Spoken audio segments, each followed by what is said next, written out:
할렐루야. 다니엘 기도가 이제 어느덧 중반을 넘어가고 있습니다. 우리 옆 사람에게 인사하겠습니다. 승리합시다. 얼마 남지 않았습니다.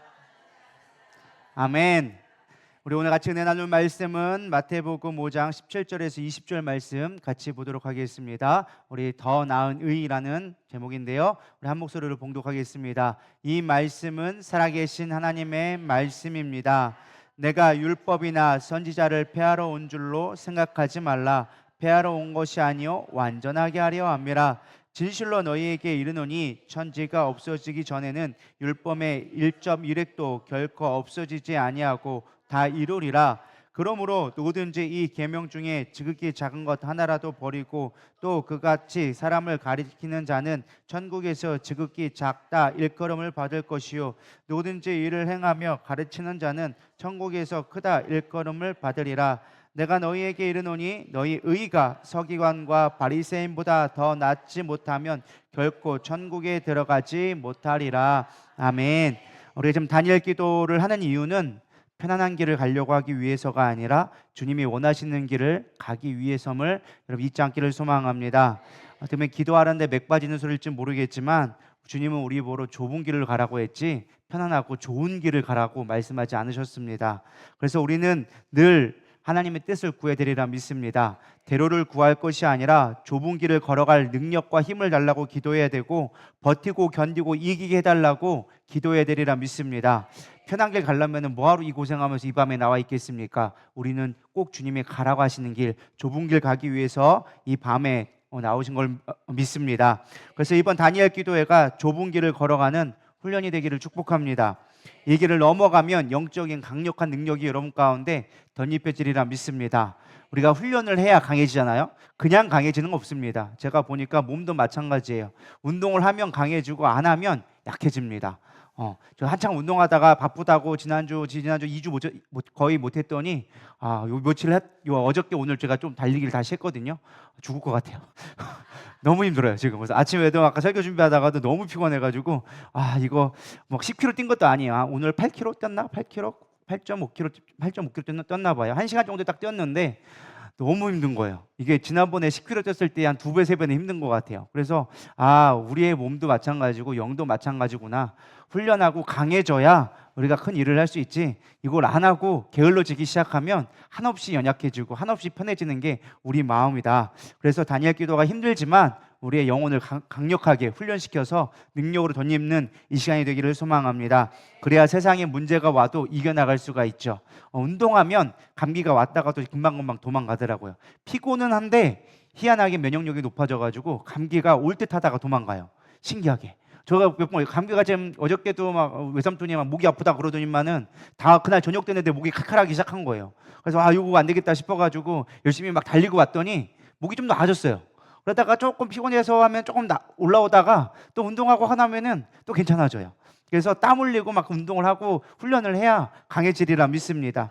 우리 세상을 이길 만한 믿음은 딴 데서 나오지 않습니다. 훈련을 해야 돼요. 강해져야 돼요. 기도하고 말씀으로 무장되어져서 오직 전신갑주를 옷 입을 때 우리 세상을 이길 만한 힘이 나오리라 믿습니다. 앞서서 이제 오늘 본문 말씀으로 들어가면 산상수훈이 끝나고 이제 소금과 빛의 이야기에 이어서 오늘은 더 나은 의에 대해서 이야기해주고 있습니다. 산상수훈의 목적을 좀 먼저 다시 정리하면 예수님이 이 땅에 왕으로 오셔서, 특별히 마태복음은 왕에 대해서 얘기해주고 있잖아요. 왕으로 이 땅에 오셔서 하나님이 이루실 나라에 대해서 쉽게 말하면 선언하신 거예요. 나라를 개헌하면서 이 나라는, 내가 세울 나라는 이런 나라다라고 가르쳐주면서 맨 처음에 한 것이 팔복이었습니다. 그래서 하나님의 백성은 어떠한 삶을 살아가는 자냐, 백성이 되려면 조건이 무엇이냐라는 게 팔복이었어요. 심령이 가난하고 애통하고 핍박받고 의에 굶주리고 이런 사람들이 나의 백성이 될 수 있다. 어떻게 보면 천국 백성의 자격 조건 같은 것을 이야기하고 있죠. 사실 세상에서는 이해할 수 없는 이야기입니다. 세상에서는 가난하고 불쌍하고 의에 핍박받고 의에 굶주리고 이런 사람들은 불쌍한 사람들, 힘없는 사람들, 연약한 사람들인데 하나님은, 예수님은 뭐라고 얘기하느냐, 그런 마음을 갖고 있는 것이 영적으로 볼 때는 더 귀한 것이다. 너희들이 나의 나라의 백성이 될 수 있다라는 위로의 말씀이자 축복의 말씀이었습니다. 그리고 어제는 우리가 무슨 말씀을 봤습니까? 어제 했는데 기억 못 하시나요? 빛과 소금, 소금과 빛에 대해서 얘기했습니다. 그러면서 너희들이 내 백성은 이러한 정체성을 갖고 살아가야 된다. 나의 천국의 백성은 이러한 정체성을 갖게 된다. 너희들은 귀한 존재다. 사람이 필요할 때 꼭 세 가지가 뭐가 필요하다? 소금과 빛과 물이 필요하다. 근데 이 세 가지 그 세 가지 중에 두 가지인 너희들이 빛과 소금의 역할을 꼭 감당해야 된다. 이게 되라는 것이 아니라 너희들은 이미 그러한 존재다라고 얘기해주고 있습니다. 그러면서 썩어져가는 세상에 썩지 않게 만들어야 되고 어두워져가는 세상에 너희들이 빛이 되어져서 밝히는 등불과 같은 역할을 감당해야 된다. 그것이 너희들이 나의 백성으로서 살아가야 될 정체성이며 존재의 이유다라고 가르쳐 주셨습니다. 그리고 오늘은 이제 천국 백성으로서 나라가 세워지려면 가장 중요한 것 중에 하나가 무엇이죠? 혹시 아시나요? 법이 필요합니다. 법. 물론 세 가지 가장 필요한 게 있죠. 주권이 필요하고 영토가 필요하고 그 다음에 국민이 필요하겠지만 이건 세 가지 국가의 세 가지 요소고 이 세 가지 요소를 잘 이루기 위해서 꼭 필요한 것 중에 하나가 법이에요. 그래서 우리나라에도 가장 중요한 게 뭐예요? 헌법. 요즘에는 헌법이 무너지고 있는 상황 가운데 살아가고 있지만 어쨌든 법이 있어야 나라가 온전하게 지탱될 수 있고 운영이 될 수 있다라는 것입니다. 그래서 오늘 예수님이 말씀하시는 것은 나의 나라가 이제 어떤 원리로 운영되어져 가는지, 나의 나라가 어떻게 세워져 가는지에 대한 율법적인 부분을 이야기해 줍니다. 그런데 중요한 건 이미 하나님께서 율법을 주셨어요. 언제 주셨어요? 성경책을 안 보시나요? 출애굽기에 보면은 하나님께서 이스라엘 백성에게 무엇을 주십니까?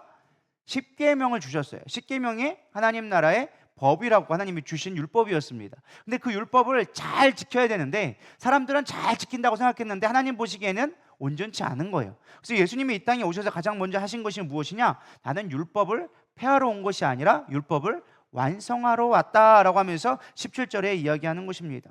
이미 율법을 주었지만 그들이 문자적으로만 율법을 지킬 뿐이지 정작 예수님 하나님의 보시기에는 율법의 율자도 모르는 거예요. 너희들이 율법을 온전히 지켜야 되는데 내가 너에게 율법을 준 나의 나라를 다스리기 위한 영적인 원리를 주었는데 너희들이 그걸 문자로만 해석하고 난 놓고 기억자도 모르는 일들을 지금 하고 있구나. 남만 놓고 이렇게 기억이야 라고 하고 있으니까 안 된다라는 거예요. 이걸 너에게 준 의미를 잘 깨달아야 된다. 그래서 나는 율법을 완성하러 왔다라고 하면서 이야기해주고 계시다라는 것입니다. 사실 율법을 지키는 자의 관점에서 본다면 예수님은요 율법의 파괴자와 같았습니다. 왜? 율법에서 하지 말라는 것만 골라서 하거든요. 안식일에 병든 자를 고치고, 원래 안식일에는 뭐예요? 움직이지도 말아라. 지금도 이스라엘 가면 엘리베이터가 두 개가 있습니다. 우리는 볼 때는 그냥 두 개인가 싶지만은 이게 안식일이 되어지면 토요일이 되면은 분리가 되어집니다. 그래서 따로 써여진 문패, 나무 문패 같은 게 거기 달려 있어요. 그러면 두 개가 있는데 무엇이냐? 이들은 엘리베이터 버튼을 누르는 것도 일하는 거예요. 그래가지고 엘리베이터 버튼을 누르면 안 되기 때문에 뭐하냐? 와가지고 서가지고 기다리고 있어요. 그럼 자동으로 엘리베이터가 층층마다 다 서요. 층에 서가지고 열렸다가 닫혔다가 내려왔다가 열렸다가 닫혔다가 내려왔다가 열렸다가 다시 또 올라갔다가 열렸다가 이걸 하고 있는 거예요. 옆에 있는 건 이방인들이 와가지고 내가 원하는 버튼을 눌러서 빨리빨리 가는데 안식일만큼은 내가 일할 수 없으니까 자동으로 움직이는 데 가가지고 나는 그냥 탔다가 내려만 오는 거예요. 그게 지금도 이스라엘이 지키고 있는 법이에요. 그리고 이스라엘 가면은 절대 양과 염소를 우유하고 염소를 같이 하지 않아요. 달걀과 닭을 같이 삶지 않아요. 지금도 그래요. 그러니까 율법을 지키는 거에 있어서 철저하게 지키려고 하고 있는 것입니다. 근데 예수님은 그 말씀을 얘기하는 거예요. 나는 율법을 폐기하러 온 것이 아니라 완성하러 왔다. 너희들이 끊임없이 율법의 안식일날 일하지 말라는데 예수님은 병자를 고치고 가가지고 또 죄인들하고 밥 먹지 말라는데 맨날 죄인들하고 가서 밥 먹고 있고, 그러니까 율법학자들의 관점에서 본다면 예수님은 율법의 파괴자인 거예요. 그러니까 율법을 막 파괴하랬다고 얘기하니까 예수님이 얘기하는 게 나는 율법을 파괴하러 온 게 아니야. 나는 율법을 완성시키러 온 거야. 그래서 로마서 10장 4절에 보면은 바울도 이렇게 얘기합니다. 그리스도는 모든 믿는 자에게 뭐를 이루기 위해서? 의를 이루기 위하여 율법의 마침이 되시니라. 그래서 오늘 주제가 사실 뭐예요? 더 나은 의를 이루어라 라고 얘기했죠. 우리가 팔복을 할 때 의에 대해서 몇 가지 생각했습니다. 첫 번째 의가 무엇이었어요? 칭의. 하나님 우리를 구원하기 위한 칭의를 이야기했습니다. 그럼 마지막 의를 위하여 핍박받는 자 했을 때 그 의는 예수님을 이야기하는 거였어요. 예수님 자체를 의다라고 얘기했어요. 오늘에서는 예수님이 말씀하는 거는 더 나은 의, 율법에 대한 의를 이야기해주고 있습니다. 이걸 좀 더 다른 말로 번역하면 하나님의 마음에 대해서 우리가 의를 알아볼 수 있다라는 것입니다. 그러면서 18절에 예수님이 이야기하죠. 진실로 너에게 이르노니 천지가 없어지기 전에는 율법의 1.1획도 결코 없어지지 아니하리라 하고 다 이루리라 라고 말씀해 주고 계세요. 자, 일단 우리가 궁금한 게 이거예요. 1.1획도 없어지지 아니하겠다라고 얘기합니다. 1.1획 하니까 우리는 어떤 거 생각합니까? 1.1획도 변하지 않겠다. 여러분이 원튼 원하지 않든 학습되어진 결과물이 뭐냐? 문자적인 걸 해석하게 되어져요. 1.1획이니까 기역, 니은의 마침표, 쉼표 이런 걸 생각하면서 우리는 이게 점 하나 빼면 안 되는 거구나, 문자 그대로 해석해야 되는 거구나, 우리는 이렇게 생각하게 되어집니다. 그러나 우리가 성경 말씀을 볼 때는 그 나라의 문화를 봐야 돼요. 자, 예수님 시대에는 어떤 말을 썼을까요? 1번 한글, 2번 히브리어. 히브리어를 썼겠죠. 더 정확하게 얘기하면 아람어를 쓰셨어요. 근데 아람어 쓸 때는 히브리어에는 중요한 특징이 있는데, 히브리어에는 획으로 이렇게 점으로 된 단어가 있습니다. 우리나라는 점은 마침표나 기호의 의미에 해당되지만 이스라엘의 문자에는 요드라고 하는 점으로 된 글자가 있어요. 이게 어떠한 나의라는 뜻이 되기도 하고 부정 형태로 쓰이고 그 점 하나로 인하여져서 의미 자체가 바뀌어버릴 수가 있는 거예요. 특별히 지금 히브리어에는, 우리가 쓰는 현대 히브리어에는 모음이 있어요. 점 3개, 2개, 하나, 그다음에 이렇게 이런 식으로 해서 모음을 포기해 줬는데, 고대의 히브리어에는 모음이 없어요. 자음만 있어요. 그러니까 다바르라는 말씀과 광야라는, 미드바라는 광야가 단어가 똑같아. 단지 그걸 우리가 알 수 있는 건 무엇이냐? 그냥 우리가 쭉 문맥상 봤을 때 이거는 광야겠구나, 이거는 말씀이겠구나, 그냥 눈칫밥으로 알아듣는 거예요. 그러니까 고대에 쓰여있는 히브리어에는 받침이 점이 없으니까 점 하나에 따라서 의미 자체가 달려져 있기 때문에 예수님이 말씀하시는 건 무엇이냐? 문자 그대로를 변형시키지 말라는 게 아니라 의미 자체를 변형시키지 말아라 라고 의미하는 것이죠. 그러니까 쉽게 말하면 예수님이 말한 건 너희들이 겉모습만, 문자만 가지고 따를 것이 아니라 그 안에 있는 의미까지 살펴봐야 된다. 진짜 하나님이 원하시는 것이 무엇인지 바라봐야 된다. 나는 그것을 다 이루기 위해 왔다. 그러니까 율법에 있는 글자를 이루기 위해 온 것이 아니라 하나님의 마음을 이루기 위해서 나는 이 땅에 왔다라고 예수님은 말씀해주고 계시더라라는 것입니다. 여기서 우리가 중요하게 묵상해야 될 부분이 있는데 무엇이냐? 예수님은 우리더러 율법을 지키라고 말씀하지 않으셨어요. 여기 말씀을 잘 보세요. 너희에게는 천지가 없어지기 전에 율법의 1.1획도 결코 없어지지 아니하고 다 이루리라. 사실 이 말씀은 우리는 어떻게 생각합니까? 이 말씀을 읽으면서도 우리는 뭐라고 얘기합니까? 율법을 지켜야지라고 마음속에 생각하고 있다라는 것입니다. 저만 그렇게 생각하나요? 여러분들 이렇게 멀뚱멀뚱하게, 여러분 아마 이 말씀을 읽다 보면 그렇게 생각하고 있을 거예요. 예수님께서 율법을 완성하러 오셨으니까 우리 보고 율법을 잘 지키라고 하는 거구나 라고 생각할 경우가 대부분이라는 거예요. 근데 성경 말씀을 자세히 보면 다 이루겠다라고 얘기하는 것입니다. 예수님이 어떤 그 율법에 대해서 성취의 대상으로 오신 것이지 그거를 명령하는 입장이 아니다라는 것입니다. 만약 율법을 지켜야 한다고 강조했다면 여러분, 우리의 먹지 못할 음식들이 너무 많아지기 시작합니다. 하지 못할 일들이 너무 많습니다. 추어탕도 먹을 수 없습니다. 여러분, 장어구이를 먹을 수가 없습니다. 선지해장국을 절대 먹을 수가 없고요. 돼지고기는 절대 먹어서는 안 됩니다. 왜? 율법에서 다 먹지 말라고, 부정한 것이라고 얘기하기 때문에 그렇습니다. 물론 용옥전도사는 순대나 선지해장국을 잘 안 먹습니다. 성경에 먹지 말라고 한다고 잘 안 먹으려고 그래요. 근데 자기의 편의에 좀 따라 바꿉니다. 분위기가 다 먹어야 되는 분위기면 먹기도 하고, 그러다가 아닌 것 같으면 먹으면 안 된다라고 얘기하고, 약간 기준이 모호하긴 한데 어쨌든 중요한 거는 말씀대로 안 먹으려고 합니다. 사실은 좋은 모습이에요. 실제로 이 말씀대로 살아가는 유대인들이나 저기 모라비안이나 저기 몰몬교 같은 경우에는 실제적으로 많은 사람들이 평균 연령이 더 높다고 합니다. 왜 그러느냐? 성경에서 먹지 말라는 거 안 먹으니까 건강하시더라는 거예요. 우리가 보면은 장어 몸에 좋다라고 엄청 좋아하면서 먹지만 사실은 정육제로 먹지만 기름 덩어리라 사실은 소화도 잘 안 되고 별로 이렇게 몸에 쏙 좋은 건 아니에요, 혈관이나. 그러니까 성경에서 먹지 말라는 거 잘 안 먹으면 건강해질 수가 있습니다. 성경에서는 쓴나물 많이 먹으라 그러고요. 성경에서는 웬만하면 비늘 있고 건강한 거 이런 거 먹으라고 하지 장어나 이런 거 많이 먹지 말라고 합니다. 어쨌든 피 같은 거, 돼지 피 같은 거 별로 안 좋거든요, 사실은. 근데 우리는 그 돼지 피 순대 맛있다고 열심히 잘 먹잖아요, 그죠? 순대국밥 저도 되게 좋아하거든요. 근데 순대국밥, 선지국 되게 좋아하는데 먹지 말라고 하는 거예요. 어쨌든 중요한 건 말씀을 잘 지켜야 되는데 이거를 문자적으로만 해석한다면 우리는 이미 하나님의 율법을 어긴 자가 되어지는 거예요. 성경에서 말하는 의미는 물론 문자적인 것도 우리가 잘 지켜야 하겠지만 중요한 건 그 의미를 잘 새길 수 있어야 한다라는 것입니다. 어떤 사람들은 이렇게 얘기합니다. 구약은 이미 끝났고 신약의 시대니까 율법의 구약에 있는 율법을 안 지켜도 되지 않냐라고 해석하는 사람들도 있습니다. 사실 구약의 하나님과 신약의 하나님이 다를까요? 않아요. 우리는 우리의 관점에서 시간을 흘러가니까 구약은 지나간 거고 신약은 우리가 신약 시대에 살고 있으니까 현재니까 다른 거다라고 해서 얘기할 줄 모르겠지만 하나님은 시간의 영향을 받을까요? 안 받을까요? 태초부터 마지막 종말까지 하나님은 동일하신 하나님이세요. 태초에 있는 하나님이나 마지막 우리 종말에 있을 하나님까지 동일하신 분이에요. 그분은 시간의 영향력을 받지 않아요. 시간 위에 계신 분이세요. 그렇기 때문에 그분은 과거에 구약에 있었거나 지금에 있거나 미래에 있거나 동일하신 개념으로 우리에게 말씀해주고 계시다라는 것입니다. 그럼 구약은 뭐고 신약은 무엇입니까? 라고 얘기했을 때 왜 구약에서 나오는 것은 우리의 구원을 완성시키기 위해서 성경을 주셨는데 우리가 한 번에 얘기하면 처음부터 예수님이 짱 오셔서 내가 너를 구원하러 왔다라고 하면 사람들이 뭐라고 할까요? 뭐래? 이렇게 얘기할 거란 말이에요.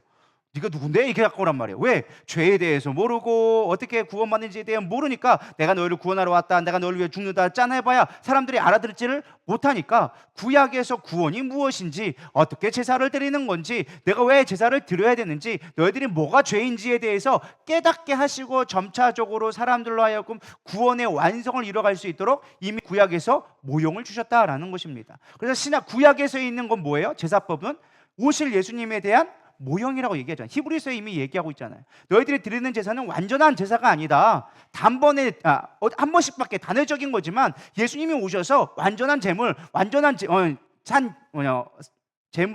어린 양이 되어 주셔서 그 제물이 되어 주셔서 우리의 죄를 단번에 해결해 주셨다. 그래서 구약에 있는 제사는 불완전하지만 예수님이 오심으로 말미암아 그분이 하신 일로 말미암아 완전한 제사를 이루어졌다. 구원을 완성해 줬다라고 이야기해 주고 있는 것입니다. 그것이 율법의 완성이라고 이야기해 주는 것입니다. 그래서 십계명은 사실 우리가 볼 때는 율법으로 보지만 사실 하나님 나라를 이루기 위한 하나님의 계획이었다는 거예요. 예수님이 그것을 이루기 위해서 이 땅에 오셨다라는 것입니다. 믿으십니까? 그래서 예수님은 십계명을 이루신 분이고 율법을 완성하신 분이다라고 얘기하고 있는 것입니다. 중요한 건 겉모습, 문자 그대로의 해석이 중요한 것이 아니라 하나님의 마음이 그 안에 숨겨져 있음을 깨달아야 한다라는 것입니다. 그래서 예수님이 끊임없이 얘기한 건 뭐예요? 마음으로 가늠한 자는 이미 뭐예요? 음욕을 품은 자는 이미 가늠한 자이고 마음으로 미워한 자는 이미 살인한 자다. 너희들이 죽여야지만 살인이 아니고 너희들이 뭐 진짜로 가늠을 해야지만 행음해야지만 진짜로 가늠한 게 아니라 마음에 이미 품었을 때 하나님의 관점에서는 이미 너희들이 범죄한 것이다. 그러나 그것들이 행하냐 행하지 않냐 율법의 문제로만 볼 것이 아니라 하나님의 마음을 볼 수 있어야 된다라고 이야기하고 있는 것이죠. 그러면서 얘기한 게 오늘 중요한 말씀, 이제부터가 중요한 핵심의 본론입니다. 20절에 본론이 들어가요. 이제부터. 그렇다고 걱정하지 마세요. 오늘은 5장밖에 안 되니까 빨리 끝납니다. 3장 했는데 갑자기 왜 이제서야 본론 들어가냐가 막 놀라시는데 걱정 없습니다. 20절 다 같이 읽어보겠습니다. 시작. 서기관과 바리새인보다 더 낫지 못하면 결코 천국에 들어가지 못하리라. 자, 중요한 거예요. 너희의 의가 서기관과 바리새인보다 더 낫지 못하면 천국에 들어갈 수 없다. 사실 이 말씀을 우리가 언뜻 보면 너희가 서기관과 바리새인보다 율법을 더 잘 지켜야 한다라고 해석할 수도 있어요. 근데 사실 그거는 잘못된 것이죠. 사실 당대의 바리새인보다 율법을 더 잘 지킬 수 있는 사람은 없었습니다. 그만큼 존경받는 인물이었고 우리야 맨날 예수님이 바리새인 까제끼고 뭐 회칠한 무덤이야 독사의 자식들아 막 이렇게 얘기하니까 우리는 뭐 바리새인들을 껌으로 보고 막 바리새인도 막 바리새인처럼 되면 안 된다고 얘기하지만 여러분 바리새인은 당시에 가장 존경받는 인물들 중에 하나였어요. 국가적인 의미적으로 볼 때도 그렇고 종교적인 의미로 볼 때도 성경 말씀을 가장 잘 지키려고 몸부림친 사람들이 바리새인들이었어요. 그러니까 예수님이 뭐라고 얘기하느냐?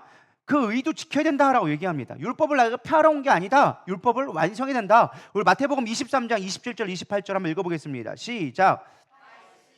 직하는 서기관들과 바리새인들이여 회칠한 무덤 같으니 겉으로는 아름답게 보이나 그 안에는 죽은 사람의 뼈와 모든 더러운 것이 가득하도다.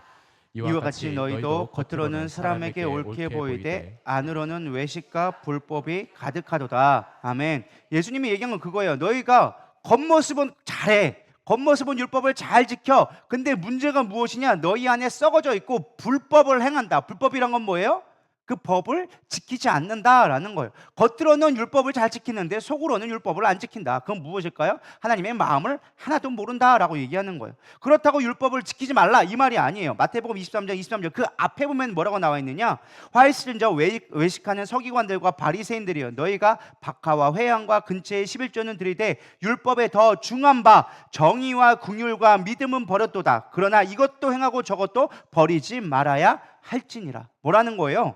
뭘 이것도 버리고 저것도 버리지 말고 뭐라고 말이에요? 이게 너희들의 율법을 버리라는 말이 아니다. 율법을 잘 지켜야 돼. 그거는 맞는 거야. 그러나 중요한 건 너희 안에 있는 율법, 하나님의 마음, 하나님의 여기서 뭐라고 나와 있어요? 긍휼과 믿음과 정의를 행렬하는 것이 더 중요하다라고 얘기하고 있는 거예요. 그러니까 쉽게 말하면 경건의 모양만 있고 경건의 능력이 없는 자다라고 얘기한 거와 똑같은 말이라는 거예요. 많은 사람이 착각합니다. 경건의 모양은 없어도 되고 경건의 능력만 있으면 된다라고 착각하는데 성경에서 그렇게 얘기한 게 아니에요. 경건의 모양도 필요해요. 근데 모양만 있어서는 안 되고 거기에 뭐가 필요하다? 능력이 반드시 있어야 된다. 우리가 율법을 지켜야 된다. 근데 율법의 가장 중요한 중심에 하나님의 마음이 있어야지만 율법이 완성되어지는 것이다. 할렐루야. 그래서 우리는 신앙생활도 잘해야 돼요. 예배 드리지 말라, 예배 때 대충 드리고 헌금 안 하고 봉사 안 해도 괜찮다, 예수님을 잘 믿으면 된다, 다 거짓말이에요. 그런 거 없어요. 어떻게 하지 않는데 어떻게 그릇이 없는데 거기에 내용물을 담을 수가 있겠어요? 우리 예배 잘 드려야 돼요. 헌금도 잘해야 되고요. 봉사도 열심히 잘해야 되고요. 예배도 진짜 중심으로 드릴 수 있어야 돼요. 예배 껍데기만 드리지 말라는 거지. 우리가 매일만 나와가지고 그냥 졸고 앉아있고 딴 생각하고 있고 핸드폰 만지작거리고 있고 예배에 대한 기본적인 중심이 안 되고 앉아만 있는 것이 껍데기만 있는 거지. 정말 중요한 중심을 잊어버리지 말아라. 예배 드리러 왔다면 껍데기도 드리되 중심으로 드려야지. 껍데기만 가지고 있으면 되겠냐? 이 말씀을 하고 계시다라는 것입니다. 그래서 예수님은 율법을 폐하는 것이 아니라 율법을 완성하러 오셨다. 전 여러분들이 이 율법을 잘 지키기를 소망합니다. 율법의 가진 기능이 무엇이냐? 잘 아는 말씀이겠지만 로마서 3장 20절 다 같이 읽어보겠습니다. 시작. 그러므로 율법의 행위로 그의 앞에 이롭다 하심을 얻을 육체가 없나니 율법 모르는 죄를 깨달음이니라. 자, 율법의 가장 중요한 기능이 무엇이냐? 죄를 깨닫게 하는 거예요. 율법이 없으면, 기준이 없으면 우리가 죄가 죄인 줄을 알지 못하는 거예요. 그래서 우리가 매일마다 말씀을 잘 묵상해 드리라 믿습니다. 제가 항상 얘기하잖아요. 묵상의 가장 중요한 기능은 뇌의 죄악을 드러내기 시작하는 거예요. 나의 영적인 문제가 드러나기 시작하는 거예요. 그래서 사실 묵상을 처음에 할 때는 힘들어요. 처음에 왜 힘드냐? 몰라서 힘들어. 이게 뭔 말이야? 이름도 모르겠고 지명도 모르겠고 흐름도 모르겠고 역사적 배경도 모르겠고 그래서 힘들어. 근데 그거는 요즘 시대가 너무 좋아져가지고 인터넷 AI한테 물어보면 다 알려줘. 그러니까 그거는 조금만 공부하면 우리가 노력만 하면 금방 해결돼. 근데 두 번째 어려움에 난관이 오는데 그게 무엇이냐? 내 안에는 영적인 문제들이 끄집어 나오기 시작해요. 내가 영적으로 마음에 의욕을 품었던 거, 예전에는 생각도 안 하고 당연하고 생각했던 거, 음담패설하는 거, 친구들하고 재밌다고 막 얘기했던 것들이 예전에는 그게 죄인지 몰랐어. 왜? 친구들하고 만나고 지나갔으니까. 지나간 거 끝이야. 근데 말씀을 묵상했더니 그게 죄라는 게 후두둑 튀어나오기 시작하는 거예요. 내 안에 있는 것들이 체에 걸리듯이 문제들이 후루루 영적인 문제들이 걸리기 시작해요. 그래서 그걸 이기기까지가 쉽지가 않아요. 근데 그걸 이제 계속적으로 묵상을 하다 보면 뭐가 나오기 시작하는 거예요? 죄를 이길 능력이 나오기 시작하는 거예요. 믿으십니까? 내가 말씀으로 그 죄를 이겨낼 수 있는, 이 죄악을 멀리할 수 있는 능력들이 나오기 시작하는 거예요. 그래서 말씀은 계속 묵상해야 돼요. 날마다 묵상해야 돼요. 믿으십니까? 아침마다 묵상하고 계신가요? 5분만 하시는 걸로 제가 얘기 들었습니다. 5분만 열심히 하고 계신 것 같아요. 여러분 잘 하시기를 바랍니다. 생명의 삶을 통해서 같이 묵상하시고 책을 안 사신 분들은 요즘에 유튜브도 잘 나와 있고 또 어플도 살 수 있어요. 요즘에 너무 좋아가지고 핸드폰으로 생명의 삶 들어가면 어플도 있어요. 제가 생명의 삶 홍보하는 사람은 아닙니다. 근데 우리 교회가 그걸 하니까 같이 하자는 거예요. 같이 말씀 보고 같이 묵상을 해서 우리에게 맞는 영적인 말씀들은 날마다 먹고 나의 문제를 점검해 날 때 우리가 영적으로 거룩해질 수 있다라는 거예요. 그것이 능력이 될 수 있다라는 것입니다. 그래서 율법의 기능은 무엇이냐? 우리의 죄를 드러내는 거예요. 말씀이 율법이에요. 믿으십니까? 옛날에는 모세 오경이 율법이었어요. 믿으세요? 그리고 좀 더 큰 의미로 본다면 구약을 율법이라고 많이 성경에서는 얘기합니다. 그러나 좀 더 구체적으로 얘기하면 십계명이 될 수 있고 우리의 말씀이라고 이야기할 수 있습니다. 그래서 우리가 말씀을 날마다 묵상함으로 말미암아 우리의 죄를 깨닫게 하는 거예요. 죄로부터 돌이킬 수 있게 되어지는 것입니다. 그래서 20절을 다시 한번 보면은 이 번역을 보면 이렇게 나와져 있잖아. 너희가 이르노니 너희의 의가 서기관보다 바리새인보다 더 낫지 못하면 결코 천국에 들어가지 못하리라. 저는 이 말씀을 원형 번역본으로 새롭게 좀 번역을 해봤습니다. 별 이해를 못하신 것 같아서 넘어갔는데 제 말로 바꿨다고요. 원형 번역본인데 뭐 그런 번역본이 있는 것처럼 아무도 반기를 안 드네요. 원형 번역본이라고 해가지고 NIV처럼 한글처럼 제 말로 번역을 했는데 뭐라고 번역했느냐? 야, 너희들이 교회 다니는 사람들이 안 다니는 사람보다 못하지 않냐? 이 말이 나온 거예요. 너희의 의가 서기관보다 바리새인보다 낫지 못하면 결국 천국에 들어가지 못한다. 니들이 예수 믿는다고 하면서 세상 사람들보다 못하면 천국 갈 수 있겠냐? 이 말로 우리가 번역해 볼 수 있다라는 거예요. 그게 원형 번역본이라는 거예요. 이해되셨죠? 이해하라고, 여러분 쉽게 이해하라고 이렇게 만든 거예요. 그냥 웃으라고, 졸리지 말라고. 그래서 중요한 건 우리가 이거 잘 분별해야 돼요. 우리의 의가 세상 사람들보다 높아야 된다는 거예요. 믿으십니까? 이게 우리의 무엇보다 필요한 의예요. 율법의 기능이 그거예요. 세상적인 기준보다 우리가 높을 수 있어야 돼요. 근데 문제는 우리 예수 믿는 사람들이 세상보다 못할 때가 많다라는 거죠. 못할 때가 많다라는 거예요. 그러면 사람들이 얘기하죠. 야, 예수 믿는 것들이 왜 그래? 라고 얘기하죠. 뭐 지들은 더 하면서 우리한테 괜히 그런 거죠. 그럼 우리는 변명을 하죠. 야, 나 예수 믿어도 이만큼이야. 예수 안 믿으면 벌써 죽었어 너는. 감사한 줄 알아. 내가 예수 믿어서 이만큼인 줄 알아. 할렐루야. 나는 예수 믿어서 옛날보다 나빠졌다 하시는 분 봐봐, 없잖아. 우리 예수 믿을 때 옛날보다 그나마 좋아진 거지. 예수 안 믿었으면 우리 큰일 났다니까. 우리 여기 있을 사람 별로 없어. 저기 다 철창석에 있거나 벌써 뭐 하나 있을 가능성이 참되게 크다는 거예요. 할렐루야. 그래서 우리 예수 믿는 게 우리가 더 귀한 거다. 안 믿는 것보다 훨씬 좋은 거다. 할렐루야. 그래서 세상 사람들이 넌 예수 믿는 게 왜 그래? 라고 얘기하면 우리 다 이렇게 얘기하면 돼요. 예수 믿어서 넌 사는 줄 알아. 안 믿었으면 넌 죽었어. 할렐루야. 물론 그렇다고 우리 그것이 자랑되면 안 됩니다. 우리가 얘기해야 되는 건 아직 나는 진화 중이다고 얘기하면 됩니다. 성화 중이다. 예전보다 많이 좋아진 거야. 그러나 아직 덜 성화돼서 그래. 그러니까 네가 기도해줘라고 얘기하면 돼요. 거기다 대고 아니면 죽어 막 이렇게 하면은 싸우자는 것밖에 안 되니까 지혜롭게 여러분들이 할렐루야. 그래서 우리가 세상 사람들보다 사실은 절대적인 기준에 보면 세상에 착한 사람 많아요. 의로운 사람도 많고, 그죠? 잘하는 사람도 많아요. 근데 중요한 건 세상의 기준이 아니라 우리는 무엇을 봐야 돼요? 방향성을 볼 수 있어야 된다는 거예요. 내가 의롭게 변화되어져 가고 있는가 믿으십니까? 성령물에 붙들려서 거룩한 삶을 살아가려고 내가 변화되어져 있는가를 봐야지 지금 내 절대적인 기준만 보고 안 된다는 거예요. 믿으십니까? 예수 믿기 전보다 예수 믿어서 그나마 말이 좀 거칠 뿐이지 차마 우린 욕은 안 하잖아. 그래도 욕하시나 보여요. 대답이 없는 거 보니까 최소한 욕을 덜 하려고 하잖아. 그죠? 술을 마셔도 좀 덜 마시려고 그러고 그렇잖아요. 그죠? 싸울 거 10번 싸울 거 우리 한 8번 싸우고 아예 안 싸운다는 얘기는 아니에요. 뭐 예수 믿었다고 아예 안 싸우진 않더라고요. 싸울 거 다 싸우긴 싸웠더라고요. 근데 좀 덜 싸우려고 하고 예전 같았으면 그냥 멱살 잡고 싸울 거를 그냥 의구하고 참고 그죠? 그게 우리가 의의가 된다라는 거예요. 물론 그걸로 우리가 만족해서는 안 되겠죠. 더 나은 의를 위하여서 발전해 가야 한다라는 것입니다. 그래서 예수님이 말하는 건 너희의 의가 서기관의 의보다 더 나아야 된다라고 얘기합니다. 그럼 우리가 더 나은 의를 가질 수 있는 게 무엇이냐? 첫 번째가 율법의 기준이었다면 두 번째는 무엇이냐? 양심의 의를 가져야 돼요. 어제도 제가 설교했습니다. 우리는 양심의 의가 필요합니다. 요한복음 8장 9절 다 같이 읽어보겠습니다. 시작. 양심의 가책을 느껴 어른으로 시작하여 젊은이까지 하나씩 나가고 오직 예수와 그 가운데 섰는 여자만 남았더라. 뭐가 느껴져요? 양심의 가책이 느껴져서 양심이 살아있어야 되리라 믿습니다. 근데 오늘 문제가 무엇이냐? 우리 양심을 죽어가는 자가 너무 많은 것 같아요. 양심 팔아서 잘 먹고 잘 살려고 하는 사람들이 많아지는 것 같아요. 제가 오늘 아침에 조금 이게 피곤해가지고 운동 갔다 와가지고 운동하면서 하나를 봤는데 데블스 플랜이라는 걸 잠깐 봤어요. 아주 재밌다고 하길래 2가 나왔다고 하길래 잠깐 한 편을 봤는데 거기서 나오더라고요. 양심까지 팔아가지고 승리를 해야 되는 게 목적이라고 막 그러면서 나오는데 요즘에는 양심 파는 걸 당연하게 여깁니다. 너도 나도 그러는데 당연하게 그런 거 아니냐라고 얘기하지만 우리는 선한 양심을 가져야 되리라 믿습니다. 디모데전서 1장 19절에서 20절에 얘기합니다. 믿음과 착한 양심을 가지라. 착한 양심을 좀 가지라고 성경에도 얘기하고 있습니다. 착하게 살아야 된다. 이 양심을 버렸고 그 믿음에 관하여 파선하였느니라. 그 가운데 후메네오와 알렉산드라가 있으니 내가 사탄에게 내준 것은 그들로 훈계를 받아 신성을 모독하지 못하게 하려 함이라. 성경은 뭐하라고 얘기했느냐? 양심을 파는 자는 마귀에게 내어준 자라고 얘기합니다. 별로 좀 두려운 말이죠. 여러분 우리 양심을 파는 순간 세상에서 잘 사는 게 아니라 우린 이미 마귀의 밥이 되어진 것이다.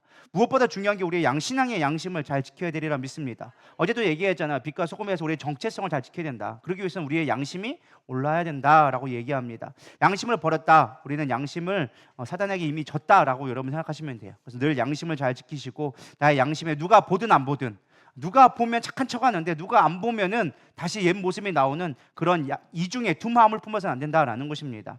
왜 옛날에 그랬잖아요. 항상 강조하는 게 교회에서는 거룩하게 담배 안 하고 있다가 집에 가가지고 창문 닫고 다 닫고선 담배 피우고 있다고. 그럼 하나님 안 보시냐고요. 중요한 건 내가 보는 순간 하나님도 보고 계시다는 거예요. 왜? 하나님이 내 안에 계시니까. 우리는 겉모습만 중요한 게 아니라 양심을 가지고 지킬 것을 지킬 수 있는. 그래서 어저께 누가 나왔어요? 요사처럼 하나님 보시기에 내가 어떻게 악을 행했습니까? 사람들이 안 본다 할지라도 하나님은 보고 계시다. 우리가 늘 선한 양심을 갖기를 소망합니다. 어저께 얘기했으니까 이 부분은 빨리 넘어가고, 세 번째, 양심보다 더 높은 의가 있어요. 그것은 무슨 의냐? 은혜의 의가 있다라는 것입니다. 요한복음 1장 16절 17절 한번 다 같이 읽어보겠습니다. 시작. 우리가 다 그의 충만한 데서 받으니 은혜 위에 은혜로라. 율법은 모세로 말미암아 주어진 것이요 은혜와 진리는 예수 그리스도로 말미암아 온 것이라. 아멘. 은혜 위에 은혜가 있어야 되리라 믿습니다. 사실 우리가 율법보다 더 높은 건 양심이고, 양심보다 더 높은 건 은혜가 필요합니다. 그러니까 쉽게 말하면 우리의 양심은 뭐예요? 나를 지키는 가장 중요한 보호막이 돼요. 사단으로부터 나를 지키고 내 스스로가 지킬 수 있는. 그러니까 떳떳한 사람들은 당당할 수가 있어요. 그렇지 않나요?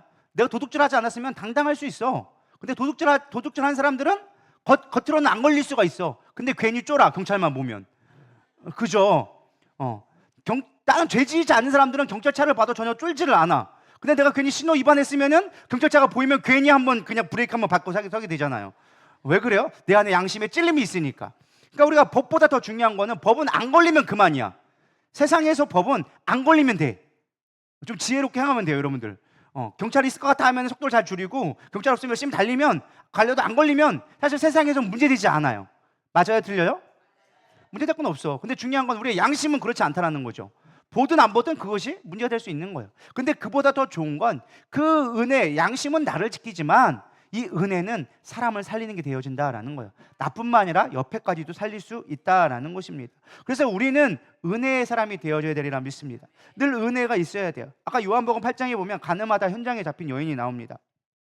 물론 종교 지도자들이 예수님을 의도적으로 모함하기 위해서 권모술수로 일부러 예수님 앞에 딱 벗긴 여자를 갖고 가지고 가늠하다 현장에 잡혔다고 그 앞에 놓고서는 질문을 하기 시작합니다. 뭐라고 질문을 하느냐? 율법에 보면 가늠하다 현장에 잡힌 여인은 돌로 쳐 죽이라고 하는데 어떻게 해야 합니까? 라고 물어봐요. 그게 진짜 몰라서 물어본 걸까요? 아니에요. 예수님을 시험하기 위해서요. 왜? 예수님은 내 이웃을 내 몸과 같이 사랑하라, 원수를 사랑하라 라고 얘기했는데, 만약 예수님이 그 여인에게 가가지고 용서해줘라 라고 얘기하면 예수님 뭘 어긴 게 되어져요? 율법을 어기게 되어진 거예요. 율법은 돌로 쳐 죽이라고 했는데 그 율법에 안 지키니까 율법을 어기게 되어지는 거죠. 반대로 그 여인을 용서하지 말고 율법에 돌로 쳐 죽여라 라고 얘기하면 뭐가 되는 거예요? 예수님이 이제까지 얘기한 게 다 뻥이 되어지는 거예요.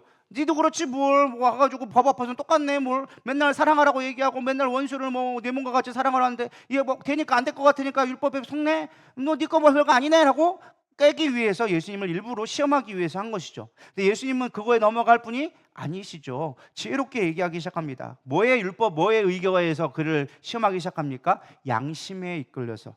우리 7절부터 9절까지 다시 한번 읽어보겠습니다. 시작. 그들의 묻기를 말지 아니하는지라 이에 일어나 이르시되 너희 중에 죄 없는 자가 먼저 돌로 치라 하시고 다시 몸을 굽혀 손가락을 땅에 쓰시니 그들이 내 이 말씀을 듣고 양심의 가책을 느껴 어른으로 시작하여 젊은이까지 하나씩 나가고 오직 예수와 그 가운데 섰는 여자만 남았더라. 여기까지가 바로 율법보다 높은 양심에 대해서 나온 거예요. 근데 이 다음에 더 중요한 말씀이 무엇이냐? 10절부터 나옵니다. 예수께서 일어나사 여자 외에 아무것도 없는 것을 보시고 이르시되 여자여 너를 고발하던 그들이 어디 있느냐? 너를 정죄한 자가 없느냐? 대답하되 주여 없나이다. 예수께서 이르시되 나도 너를 정죄하지 아니하노니 가서 다시는 죄를 범하지 말라 하시니라. 아멘. 여기서 뭐가 나오는 거예요? 은혜가 나오기 시작하는 거예요. 은혜를 다른 말로 하면 용서예요, 용서.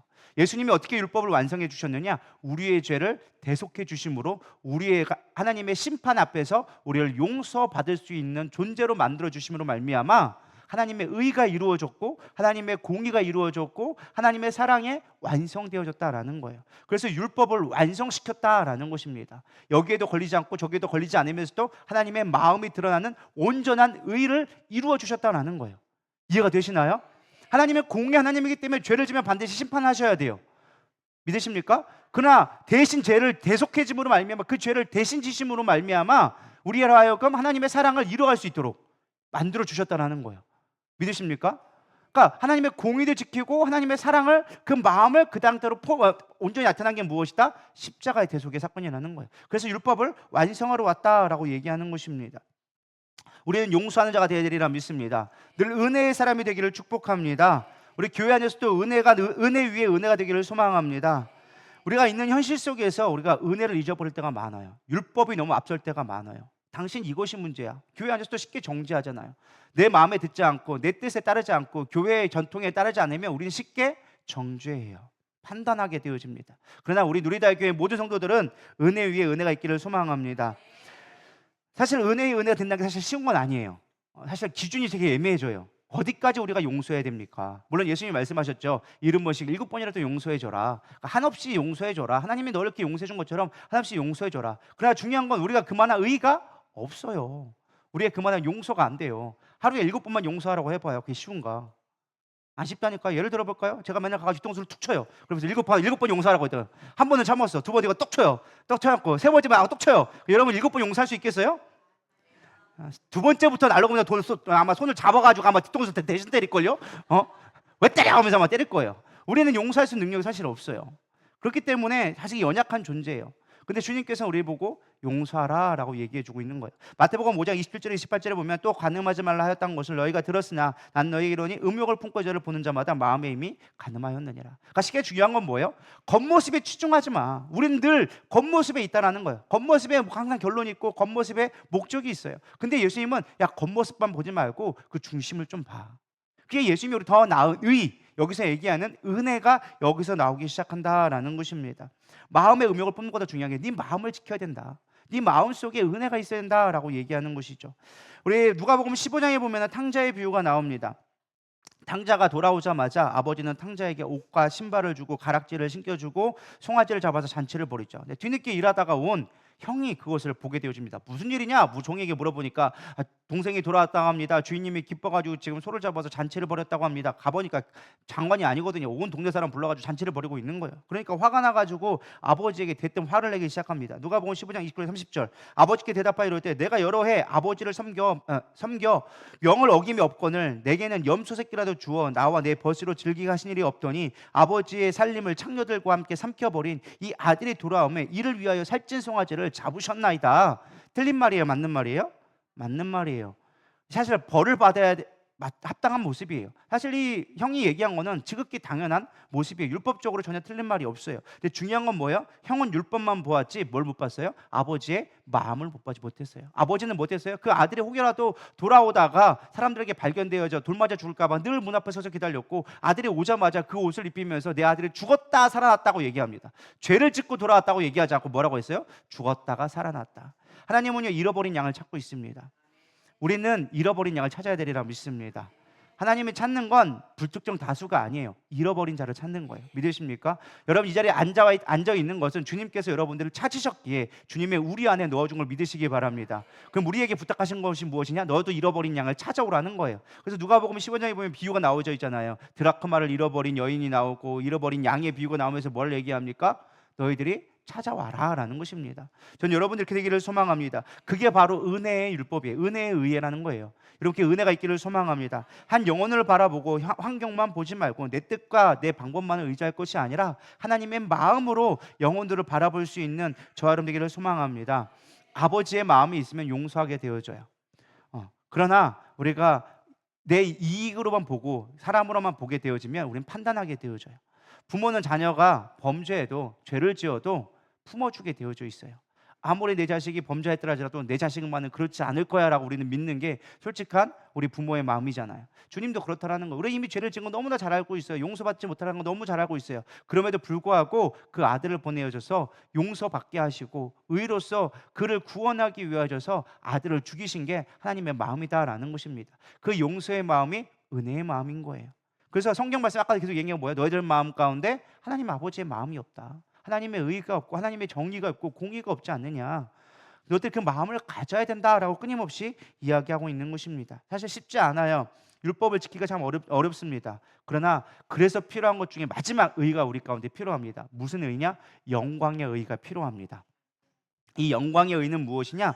은혜보다 좀 더 고차원적인 의예요. 의는 사람을 살리는 의지만 이 영광은 하나님을 향해 보고 바라보는 의가 바로 영광의 의가 필요하다라는 것입니다. 고린도전서 10장 31절 그런즉 너희가 먹든지 마시든지 무엇을 하든지 다 하나님의 영광을 위하여 하라. 어떤 집사님이 목사님에게 진짜 심각하게 물어보더라는 것입니다. 목사님, 담배 피운다고 지옥 가진 않겠죠? 그러자 목사님이 이렇게 얘기했다고 합니다. 담배 피운다고 지옥 간다고 누가 얘기해? 성경에 안 써 있어. 지옥 안 가. 갑자기 담배 피시는 분들 갑자기 희망이 생기죠. 와, 담배 피는데 지옥 안 간대. 근데 그 목사님이 딱 한마디 더 했습니다. 근데 천국 가는 사람들은 담배 안 피우던데? 이해는 가시나요? 같은 말처럼 보이지만 전혀 다른 말이에요. 여러분 분별을 잘 하셔야 돼요. 담배 핀다고 성경에 지옥 간다고 얘기하지 않았어요. 근데 천국 가는 사람들은 담배는 잘 안 펴요. 여러분들 잘 생각하시길 바랍니다. 우리가 문제가 뭐냐면 우리는 죄만 안 지으면 된다라고 생각합니다. 근데 하나님의 뜻은 그게 아니에요. 살인하지 말라고 해서 살인만 안 하면 천국 가는 게 아니라는 거예요. 살인하지 말라는 의미는 뭐예요? 형제를 사랑하라는 의미예요. 미워하지 말라는 거예요. 그러니까 예수님 얘기한 게 뭐예요? 그 가장 근본적인 거. 미워하는 게 이미 살인하는 거다. 나타날 현상만 되지 않았을 뿐이지 너희들 현상만 되고 그것이 법만 없다면 너희들 이미 다 죽였지 않겠느냐. 그렇지 않나요? 여러분 그렇다니까요. 우리가 법만 없고 그것이 우리가 처형받지 않는다면 우리 이미 다 죽였잖아요. 여기 과부들 천지걸요? 제가 돌려서 얘기하지는 않겠습니다. 과부 천지 거예요. 아마 왜? 아마 자식도 별로 없을 거예요. 다 왼수니까. 안 그래요? 남은 게 나만 홀로 살아남을 가능성이 너무 크다는 거죠. 왜? 마음에 이미 미워하면 살인한 거니까. 마음에 음욕을 품으면 이미 간음한 거니까. 그걸 뭘 위한 거예요? 간음하지 말라는 의미가 아니라 어떤 의미를 얘기한 거예요? 니들 마음 가운데 선한 걸 품으라 라는 것이죠. 한 여자만 사랑하고 자녀를 사랑하고 미워하지 말고 그것이 하나님 나라의 백성이고 하나님 나라의 통치 원리다. 그것이 하나님 나라의 백성의 삶이다 라는 것을 가르쳐주기 원했는데 사람들은 살인하지 말라만 생각하는 거예요. 이해하십니까? 남의 집에 이웃의 집을 탐하지 말라, 도둑질하지 말라 이것만 생각하죠. 도둑질 안 하면 되는 거 아니야. 근데 이미 남의 것을 탐하고 있는데 내 마음 가운데 그걸 품으려고 하고 있는데 기회가 안 될 뿐이고 능력이 안 될 뿐이지. 안 그래요? 우리가 누굴 죽이고 싶어도 능력이 안 돼서 못 죽이는 것 뿐이지 능력만 됐고 말없이 죽일 수 있다면 우리 얼마든지 죽였죠.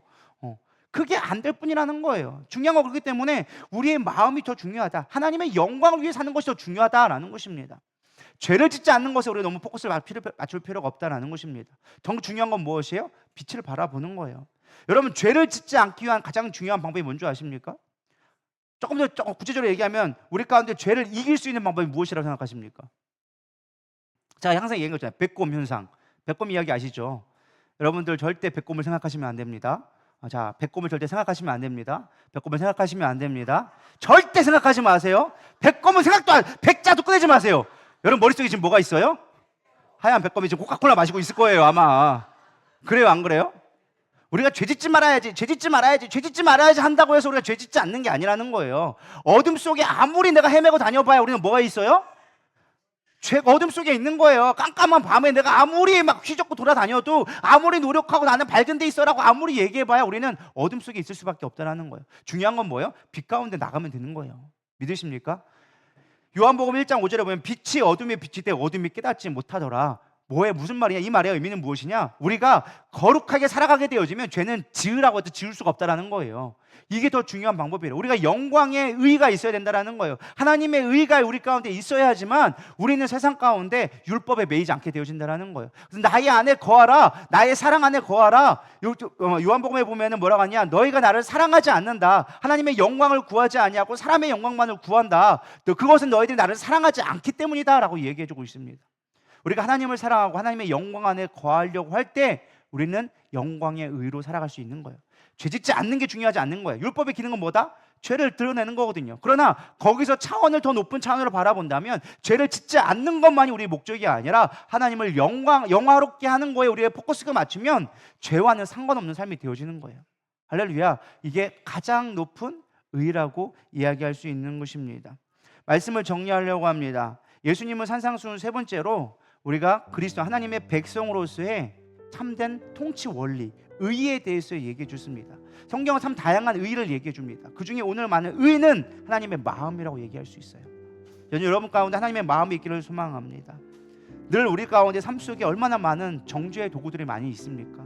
나도 모르는 세상의 율법, 또 우리가 살아가고 있는 교회의 전통, 수없이 많은 우리들이 갖고 있는 내 경험과 지식에 의해서 우리는 너무나 쉽게 사람들을 판단하고 정죄합니다. 서기관과 율법사처럼 우리는 판단하고 예수님을 시험합니다. 하나님 언제까지 해야 되는데요? 이게 어디까지 맞는 건데요? 우리는 늘 궁금해합니다. 그러나 주님 우리에게 얘기합니다. 너희들의 양심을 선하게 하고 나아가 은혜로 살아가며 그뿐만 아니라 나의 영광을 위해 살아가라. 전 여러분들이 더 나은 의가 있기를 소망합니다. 예수님이 분명히 얘기합니다. 더 나은 의를 가져야지만 천국에 갈 수 있다. 이건 쉬운 말이 아니에요. 좁은 길을 가야 되는 길이에요. 제가 처음에 서두했던 게 여러분들이 넓은 길, 편안한 길, 꽃길을 가려고 하지 마시고 좁은 길을 갈 수 있는 저럼 되기를 소망합니다. 그 길이 쉽지는 않아요. 힘들어요. 그 길을 이겨내기 어려워요. 그렇기 때문에 우리는 더더욱 기도할 수밖에 없고 주님을 더 의지할 수밖에 없고 주님을 사랑하기에 몸부림쳐야지만 된다는 거예요. 그래야 더 나은 의를 이룰 수 있고 진정 하나님이 원하시는 천국의 삶이 여러분 삶 가운데 이루어지게 되리라 믿습니다. 예배 드리는 행위보다 더 중요한 예배의 정신이 회복되기를 소망합니다. 여러분 덧셈 뺄셈을 공부할 때 예를 들어서 5 더하기 3은 8이다 이거 외운다고 우리가 숫자 수학할 수 있을까요? 산수를 할 수 있을까요? 안 돼요. 왜요? 덧셈 뺄셈을 배울 때 숫자만 더하는 그 모양만 외운다고 우리가 공부할 수 있는 게 아니라는 거예요. 그 원리를 배워야 된다는 거예요. 영적인 원리를 깨달아야 우리는 더 나은 의를 이룰 수 있다는 거예요. 근데 우리가 겉모습만 보고 우리가 성경에 있는 글자만 보고 판단하면 안 된다는 거예요. 왜 이단에 빠집니까? 글자만 가지고 판단하려고 하니까, 문자만 가지고 하려고 하니까. 하나님의 마음을 바라볼 수 있는 저런 되기를 소망합니다. 교회가 무엇인지, 하나님의 복음에 전달되는 게 무엇인지, 예배가 무엇인지, 우리가 누군가를 섬기는 것이 무엇인지 그 마음대로 성경에서 찾고 또 찾아갔을 때 그 마음, 주님의 마음을 깨달아졌을 때 우리가 온전한 의를 이루게 되리라 믿습니다. 오늘 저와 여러분들이 그 의를 이루어가는 저와 여러분들을 축복합니다. 우리 이 시간 보소서 주님, 나의 마음에 선한 것이 없습니다. 주님, 그러나 내 모든 것 주님께 드려서 주님의 사랑으로 나아가기를 원합니다. 우리 고백하는 마음으로 가사를 생각하면서 찬양하겠습니다.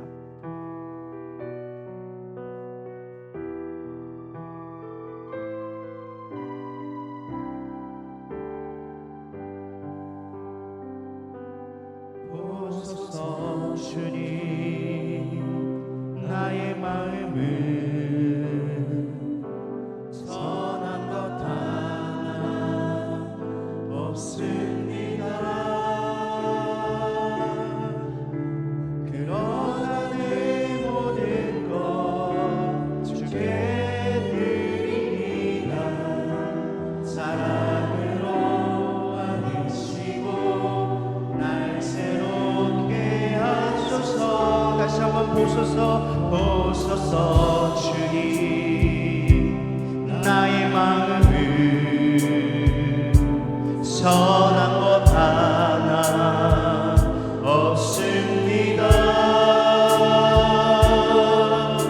그러나 내 모든 것 주께 드립니다. 사랑으로 안으시고 날 새롭게 하소서. 주님 마음 내게 주소서.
내 안에 참된 의가 회복되기를 소망합니다. 이 땅이 너무나 죄악 가운데 있습니다. 그러나 하나님 나라로 백성으로 살아간다는 게 때로는 쉽지는 않고 어렵고 지치지만, 그러나 우리가 그 의를 따라가기를 소망합니다. 지치지 않게 하여 주시옵시고 세상의 기준이 아닌 하나님의 마음으로 하나님의 뜻으로 살아갈 수 있는 우리 모두 되게 하여 주시옵소서. 교회 안에서도 나의 삶 가운데도 가정 안에서도 기업 가운데서도 주님 하나님의 의가 드러나기를 소망합니다. 그리스도의 향기가 나타나기를 소망합니다. 그렇게 우리를 변화시켜 주시옵소서. 주님 안에 거하게 하여 주시옵소서. 우리 고백하는 마음으로 주여 3번 부르며 간절히 기도하며 나가기 원합니다. 기도하시겠습니다. 주여 주여 주여. 주님 우리 안에 참된 의가 있습니까? 하나님의 마음이 있습니까? 주님의 뜻이 내 안에 머물러 있습니까? 여전히 세상에 보여지는 세상의 기준과 율법에 매어져서 죄악으로 아버지처 노예되어지고 죄악이 나를 지배하는 것에 우리는 그것을 알지 못하며 여전히 세상의 풍요로움과 세상의 편안함으로 우리는 짓눌려 있지는 않습니까? 하나님의 의가 내 안에 회복되기를 소망합니다. 하나님의 마음이 내 안에 회복되기를 소망합니다. 영혼들을 바라볼 때 하나님 정말 온전한 마음으로 바라보게 하여 주시옵소서. 선한 양심이 회복되게 하여 주시옵시고 은혜가 내 안에 넘치게 하여 주시옵소서.